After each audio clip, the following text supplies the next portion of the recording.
Em nome do Pai, do Filho e do Espírito Santo. Amém. Inspirai ao Senhor as nossas ações e ajudai-nos a realizá-las, para que em vós comece e para vós termine tudo aquilo que fizermos, por Cristo Senhor nosso. Amém. Mãe da Divina Providência, providenciai. São José, providenciai. Nossa Senhora do Carmo, rogai por nós. Caríssimos, então, estamos aqui nesta aula que foi um pouquinho complicado para gravar, mas aqui estamos então. Quero colocar aqui nesta aula um assunto que é a oração. Algo que com certeza não é novidade para a maioria de nós, mas é sempre bom nós relembrarmos e nós entendermos como bem rezar e aonde que se encaixa a oração na nossa vida. E aqui eu quero trazer como conteúdo da aula, de forma mais simples, de forma mais concisa, não vai ser uma aula demorada, mas para que possamos abranger um pouco mais profundamente a realidade da oração em nossas vidas. E aqui quando eu falo em realidade, é de fato algo real, algo que não se reduz a uma simples oração falada, a uma simples oração recitada. E aqui nós podemos entender os frutos da oração no final desta aula, que nós podemos ver em exemplos muito próximos de nós, como São Padre Pio, que embora não seja um pai de família, seja um sacerdote, um santo sacerdote, mas que nos ensinou a que ponto pode chegar os frutos de uma vida de oração, no seu estado de vida, é claro. E nós temos também exemplo de oração e de uma vida de santidade de Pietro Molla, que era então esposo de Santa Giana. E um pouquinho mais atrás temos a vida de São Luís Martin, que então é o pai de Santa Teresinha do Menino Jesus e suas irmãs, onde a sua vida de oração, de santidade, de entrega, com as maiores dificuldades que ele pôde ter enquanto homem no seu tempo enquanto pai, com a perda da sua esposa, com todas as cruzes que ele teve que suportar e carregar também na sua saúde, e podemos ver os frutos então, que são suas filhas indo ao Carmelo, sendo irmãs, e não somente isso, sendo principalmente Santa Teresinha, santa doutora da Igreja. Pois bem, começamos a falar então. Eu não vou entrar em etimologia, não vou entrar em o que é oração, porque acredito que todos que aqui estão vendo já tenham a plena consciência do que é oração, do que é uma vida de oração. Mas existe uma realidade que hoje ela é muito presente, não só na minha vida, mas talvez na sua, e talvez na vida da maioria dos pais de família. Porque como homens, como provedores, nós temos sim tantas responsabilidades, tantos compromissos, tantas afazeres. E dentro disso, nós temos, a maioria, acredito, dos homens, tem uma certa dificuldade em lidar com essa dimensão. Poxa, como organizar minha vida? Será que a oração é o rezar o terço? O que é a oração individual? O que é a oração em família? Aonde que eu vou crescer de fé em fé? Aonde que eu vou me aprofundar em Cristo, na intimidade? Pois bem, nós temos então o exemplo da oração, que é a oração mais comum, que é a oração justamente falada, que é a oração recitada, que é a oração de súplica, que é a oração de petição, como por exemplo a oração do Pai Nosso. Temos a Santa Missa, por exemplo, que sim, a Santa Missa é a maior oração que nós podemos ter aqui como um dom de Deus, porque justamente é o ápice da nossa fé, a Eucaristia. Então a oração da Santa Missa ela vai justamente englobar toda a dimensão completa do mistério da salvação, da paixão, morte e ressurreição de nosso Senhor. Pois bem, aqui, aprofundando um pouquinho, já entrando direto no tema, nós podemos entender, por exemplo, o papel do sacerdote. O papel do sacerdote é justamente ser alguém tirado dentre os homens para viver em favor dos homens, em nome de Deus, em nome de Cristo. Hebreus capítulo 5, versículo 1. E, além disso, nós temos como sacerdote aquela visão que todos nós queremos olhar para um sacerdote e ver, poxa, que homem que reza, poxa, que homem que é entregue a Deus e de fato vive a plenitude da sua vocação.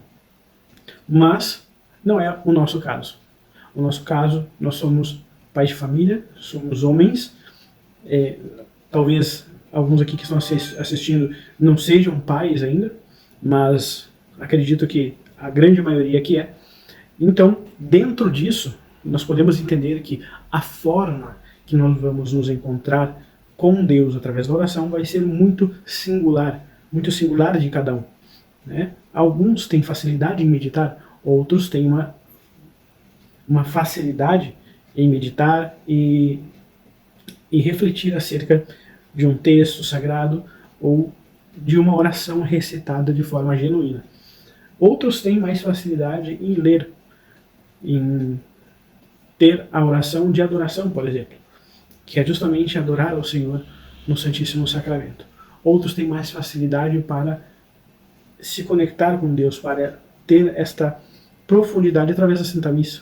Então vai ser singular. Obviamente que todos nós buscamos todos os tipos de oração possível para poder, então, estar mais próximo de Deus.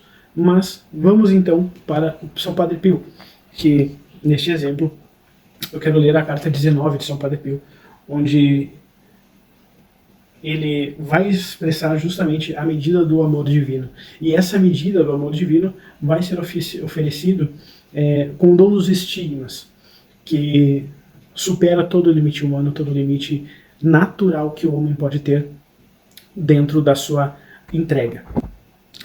E essa medida do amor divino, que é oferecido com o dom dos estigmas a São Padre Pio, supera os seus limites humanos e a própria capacidade da limitação de São Padre Pio em compreender essa dimensão. Veja, se São Padre Pio tinha dificuldade em compreender o desígnio de Deus, o que sobra para nós. Mas, por outro lado, justamente por não poder conter tudo, São Padre Pio teme, então, até mesmo perder o amor e se empenha em manter-se perto do amante divino. Isto é, mesmo recebendo estes dons e não conseguindo isto caber na sua limitação inteligível, na sua limitação humana, ele teme que isto leve-o a se afastar de Deus.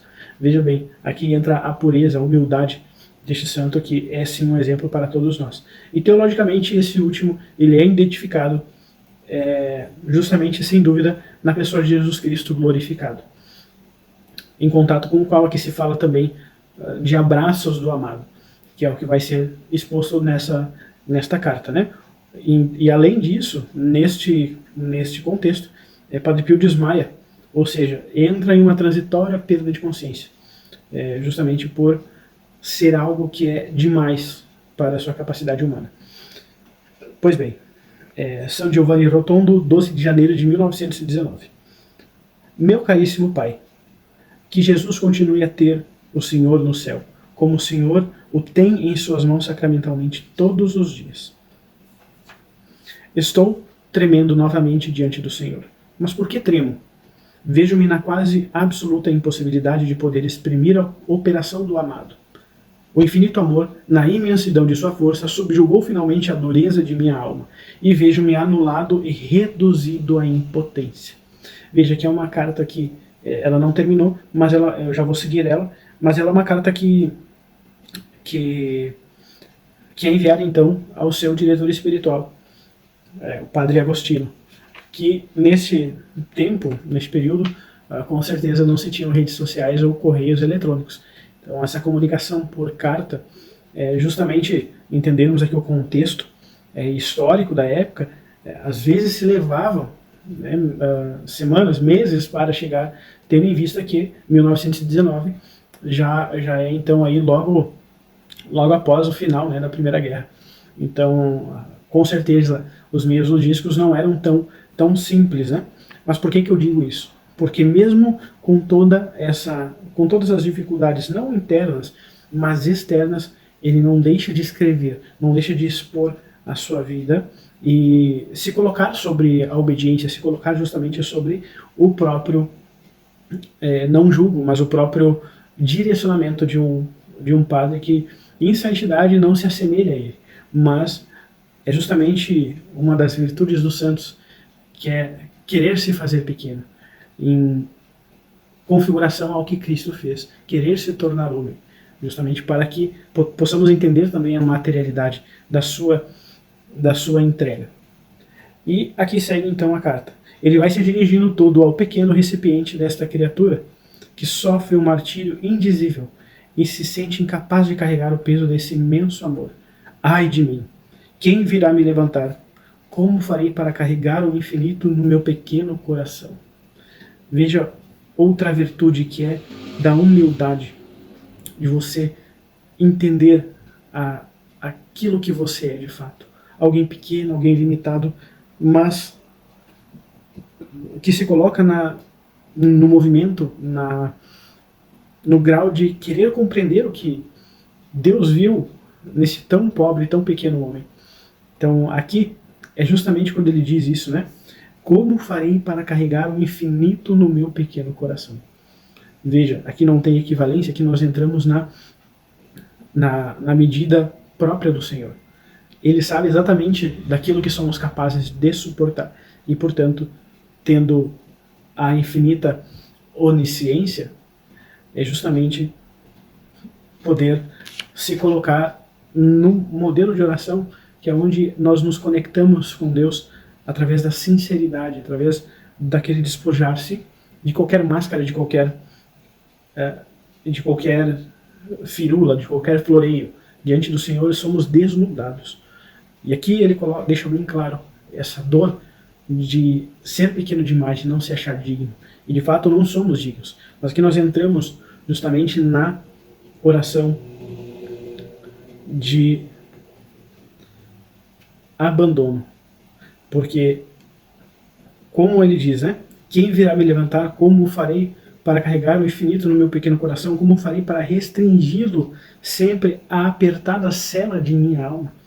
Então, veja, que ele segue aqui. A minha alma vai se destemperando de dor e de amor, de amargura e de doçura ao mesmo tempo. Ora, quando que nas nossas vidas, meus caros, nós não nos deparamos com dificuldades imensas externas, mas ao mesmo tempo nós percebemos a doçura, nós percebemos a graça no sorriso dos nossos filhos, da nossa esposa, nós percebemos nas pequenas coisas, nos pequenos momentos onde todos aqueles problemas vão embora. Então, essa capacidade de entender que toda tribulação, que toda dificuldade que porventura estejamos passando, ela vem justamente para que nós possamos, no meio da amargura, no meio da tempestade, poder então encontrar a doçura. Mas quando me vejo incapaz de sustentar o peso desse amor infinito, de restringi-lo à pequenez de minha existência, sinto-me completamente aterrorizado por ter de talvez deixá-lo por incapacidade de poder contê-lo na apertada casinha de meu coração. Veja a simplicidade da linguagem, a simplicidade em que ele se coloca diante de Deus. E esse pensamento, que de resto não é infundado, meço as minhas forças, que são limitadíssimas, incapazes e impotentes de manterem para perto sempre o amante divino. Me tortura e aflige, e sinto o coração romper-se do peito. Meu Pai, não posso sobreviver a essa dor. Em sua reincidência me sinto aniquilado, sinto diminuir a vida e não saberia dizer-lhe se vivo ou não nesses momentos. Estou fora de mim, um misto de dor e doçura se contrastam ao mesmo tempo e reduzem a alma a um doce e amargo desmaio. Os abraços do escolhido, que então se sucedem a grande profusão, diria quase sem repouso e sem medida, não conseguem extinguir dela o agudo martírio de se sentir incapaz de carregar o peso de um amor infinito. É justamente nesses períodos, que são quase contínuos, que a alma profere frases a esse amante divino, que me causa horror proferi-las quando estou em mim mesmo. Ó Pai, diga-me sinceramente, Jesus não se ofende com essas expressões que são de ressentimento contra o seu amor? Gostaria de não proferi-las, nem de ouvi-las, mas uma força misteriosa me leva, e não se tem nem tempo nem força para resistir a essa força. Meu Deus, o que farei para remediar isso? Se é um mal? Ó meu Pai, já não seria tempo de deixar em paz o seu filho? Para que, portanto, se ocupar ainda mais dele, quando o viver é pior que a própria morte? Ó Pai, cesse de ser tão cruel. Espero uma longa carta sua, e logo. Beijo-lhe a mão com respeito e pedindo-lhe que me abençoe. Assino seu filho, Frei Pio. E ele termina a carta. Enviei-lhe um leicinho, o senhor recebeu? Então, veja, aqui nós podemos compreender essa simplicidade, essa preocupação em não ofender a Deus. Então, nós temos, de fato, que pedir a Deus nas orações a capacidade de nos resignar à nossa pequenez, nos resignar à nossa incapacidade, muitas vezes, de ver o belo e de ver as coisas de Deus como elas são. E aqui, eu acredito que tenha ficado muito claro a profundidade da oração deste santo. E voltamos um pouquinho aí, justamente acerca de São Luís Martin. São Luís Martin era, então, pai de Santa Teresinha. E após a morte de sua esposa, ele teve justamente muitos problemas de saúde. E problemas que, de fato, uma doença afetou o seu cérebro. E, portanto, ele não conseguia ter lucidez na maioria dos momentos. Mas não a lucidez de ser um louco. Não. Mas justamente de entender. Né? Tanto é que, quando ele foi internado, ele então diz, no momento, uma frase de humildade, onde ele diz: não é bem este apostolado que eu buscava, mas se Deus aqui me quer, que ali eu esteja. Ou seja, entendemos que mesmo na sua loucura, com certeza, os momentos de lucidez, ele não murmurava e não esbravejava contra Deus, apesar de toda a sua cruz, de toda a sua dificuldade. Pelo contrário, se colocava à disposição, se colocava ao inteiro. Né? E uma das frases marcantes é quando ele diz que se esse é o preço para que as almas vão para o céu, ou que se é para que dê frutos as vocações para a igreja, para Deus, então ele aceita sofrer isto. E não estava errado, porque praticamente quase todas as suas filhas foram para a vida religiosa, foram frutos de vocação, do transbordar justamente desse amor. E Santa Teresinha fala em seu diário algo que é muito profundo, onde ela coloca a figura do pai como justamente compreendendo a figura do Deus que a ama, configurando, entendendo a dimensão que ele foi, se entregando até a sua morte, por ela, pelas suas irmãs, pela sua esposa. E sim, após a morte de sua esposa, ele então teve uma entrega muito maior com as suas filhas. E nós precisamos compreender, meus caros, que aqui tem um paralelo da vida de oração de um sacerdote e de um pai de família.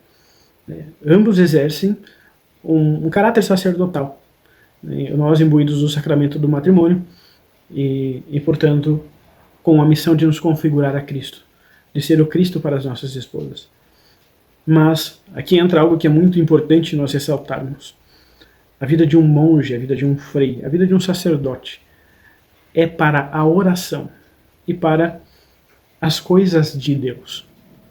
Ah, Michel, então você está dizendo que a nossa vida não é para Deus? Não é isso que eu estou dizendo. Eu estou dizendo que a nossa vida não é inteiramente entregue a Deus. Senão não teríamos a nossa esposa e não haveria sacramento do matrimônio. Afinal, não somos sacerdotes ordenados. Portanto, nossa missão é totalmente diferente, é totalmente distinta de um sacerdote. E aqui entra, meus caros, algo que pode até soar um pouco polêmico, mas essa é a verdade. Qual é a plenitude da oração? O que de fato faz nós sermos homens de oração? É rezar o texto todo dia? Não. Isso não configura-nos como um homem de oração. Ah, Michel, então você está dizendo que não devemos rezar o terço? Pelo contrário. Mas a oração, ela não se limita a isto. Por exemplo, o que é mais importante? Rezar o terço ou ir à Santa Missa? Não tem equivalência. Obviamente é a Santa Missa. E não se conflitam. Mas é para nós conseguirmos compreender que Poxa, eu não consegui rezar o rosário hoje, não consegui rezar mais que um terço. Você não está em pecado, você não está contra a vontade de Deus. Afinal, o terço, o rosário, né, a devoção, ela serve para nos aproximar de Deus, para nos auxiliar na nossa caminhada, mas não necessária para a nossa salvação. Então, o que eu quero dizer com isso? Eu quero dizer que, apesar de sermos os sacerdotes dos nossos lares, nós temos muitas outras obrigações. Por exemplo, o que é mais importante? Nós rezarmos o terço, nós fazermos uma leitura espiritual, ou nós estarmos atentos e estarmos entregues para as necessidades da nossa esposa, dos nossos filhos. O que seria mais importante? Me responda. Muitos dizem que primeiro a oração, mas de que vale uma oração proferida, uma oração disciplinada do Santo Terço ou de qualquer outra oração, uma leitura espiritual ou até mesmo a meditação, se isto não se traduz na vivência com a nossa esposa? Então veja que não é conflitante, mas são complementos. Veja que uma coisa não vive sem a outra, mas uma é mais necessária. E a mais necessária justamente é, sim, a nossa entrega em nossa família pela nossa esposa. Eu iria adentrar aqui nos graus de oração, mas preferi me deter a essa questão mais prática e ordinária, que, como diz São José Maria Escrivá, é nós encontrarmos nos pequenos atos do dia a dia, nos pequenos afazeres, nós entendermos que é ali, é através desses atos, poder fazer deles uma oração. Ora, nós temos a tentação de pensar, nossa, eu faço atos de piedade, realizo práticas de piedade, participo da Santa Missa, faço orações devocionais, novenas, medito a palavra de Deus, e muitas vezes acabamos ficando iludidos, achando que está tudo certo na nossa vida espiritual.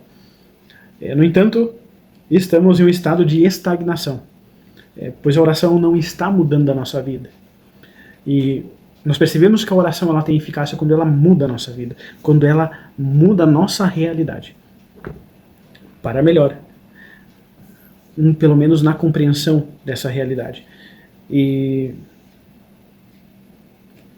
isso é um sinal de que a palavra de Deus na nossa vida não está dando frutos.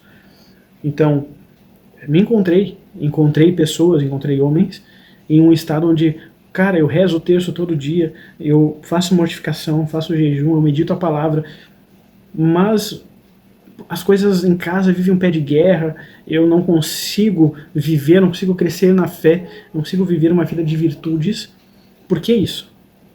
Justamente porque nos apegamos às práticas, nos apegamos às superficialidades, à parte externa, caricata, estética da oração, onde não é essencial. Eu disse, poxa, o que eu faço? Eu disse, cara, para tudo que você está fazendo, toda a tua vida, olha para tua casa, olha para tua esposa e te pergunta, eu sou um bom marido? Eu sou um bom pai? E te pergunta também, eu sou o que Deus quer que eu seja? O que Deus quer que eu seja? Você faça essas perguntas. Quando você ver na tua realidade que você não está sendo um bom pai, não está sendo um bom esposo, então a oração não está sendo eficaz. Você está rezando errado. Ou você não compreendeu ainda o que é oração. E aqui fica um conselho muito prático. Se você se encontra nessa situação de, poxa, eu rezo, eu faço as coisas, mas parece que tudo vive sempre uma bagunça, para tudo. Para tudo. Analisa a tua realidade, olha para a tua vida e cumpre aquilo ali. Porque se você não está conseguindo rezar, não está tendo eficácia, olha para a tua realidade e diz, Senhor, eu não sei rezar. A oração não está tendo eficácia na minha realidade, não está me fazendo mudar de vida, não está me fazendo aproximar de Ti. E vai pedindo todos os dias a graça de Deus para que vá iluminando nesse dia a dia, que vai iluminando nessas pequenas coisas, nesses afazeres, nessa entrega. Ah, então eu tenho que deixar de rezar o terço? Não, você não tem que deixar de rezar o terço. Mas ele não é essencial. O que é essencial na nossa vida enquanto o nosso estado de vida matrimonial? O essencial é sermos Cristo para a nossa esposa. O essencial é estarmos em comunhão com a igreja, com Deus. E transbordar isso para a nossa esposa, então. E, consequentemente, para os nossos filhos. Isso é essencial. Poxa, a gente está aqui no momento em família, que nós não tivemos há muito tempo, e precisamos rezar o terço agora. Né? Você, de forma natural, vai rezar o terço. Você, de forma natural, vai se encontrar com Deus. Mas aqui eu não quero falar da oração em família. Aqui entra a oração de cada um de nós. Há um tempo atrás eu falava com uma irmã do Carmelo, e ela disse para mim: como é que você reza? Eu falei como que eu rezava, e ela disse uma coisa que ficou muito gravada em mim. Ela disse: olha, daqui para cá é um caminho muito longo. Não reze com todo o teu coração, com todas as tuas forças, e se entregue através disso. Um dos graus, um dos sinais que a tua oração ela não só é eficaz, é você perceber na tua realidade, mas não só é eficaz, mas ela gera dentro de você uma vontade, um ardor, não só uma vontade, mas ela gera dentro de você uma capacidade de se entregar sem reclamar, sem se deixar levar por minúcias. É quando você não se contenta mais com a oração vocal somente. Quando você quer se prostrar diante de Deus, quer silenciar para que Ele fale. É quando, por meio deste movimento, você começa a meditar a palavra de Deus. E meditação é um grau de oração que ela é aquilo que todos nós devemos buscar. Que todos nós devemos ter em nossa cabeça, em nossa mente, que devemos buscar nos aprofundar. Não adianta você rezar 2, 3 horas por dia e você não consegue ter uma conversa de mais de 20 minutos com a sua esposa. Não adianta você meditar horas, sendo que na tua vida aquela oração não surte efeito. Não é por surtir efeito, mas você não vive aquilo. De que adianta? Então para tudo, larga isso. Olha para tua realidade, olha para tua casa, olha para tua esposa, olha para os teus filhos e se pergunta: eu estou sendo um bom marido? Estou sendo um bom pai? A partir daí, você vai desenvolver a sua vida de oração. Porque a oração não é algo sublime, necessariamente, que você vai ter visões, que você vai ter qualquer coisa do tipo, que você vai ter uma clareza de todas as situações da tua vida. Muito pelo contrário. Aqui nós nos espelhamos na carta de São Padre Pio quando ele diz esse contraste do amargor com a doçura. É justamente essa a nossa vida. É o amargor, são as coisas pesadas, mas tem a doçura, tem a nossa experiência, a nossa experiência ali diária, né? E portanto, é importante nós sabermos que a autenticidade da nossa vida espiritual e das nossas práticas de piedade que se demonstram no cotidiano, elas precisam trazer uma mudança de vida. E não uma mudança externa, na maneira de vestir, na maneira de falar, no vocabulário, nas palavras que você vai utilizar na sua oração. Não, mas na vida diária, nos atos concretos. É nisto. É aqui que está o verdadeiro efeito da oração. De nada adianta eu estar bem vestido na Santa Missa, estar vestido de forma modesta, né? E na minha vida diária isso não se traduz em modéstia, isso não se traduz no cuidado, na caridade, no amor ao próximo. E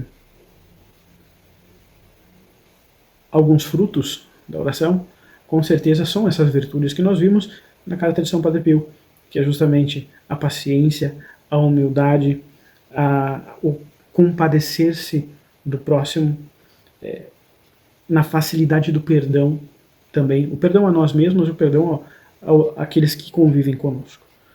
Essa é a dimensão de uma maturidade na vida de oração. É a capacidade de você entender que se a oração não está fazendo efeito, não está tendo eficácia na tua realidade, ela não está sendo uma oração genuína. Ah, Michel, então você está dizendo que se as coisas não derem certo é porque eu estou rezando mal. Não é isso. A questão é como que você reage a todas as situações.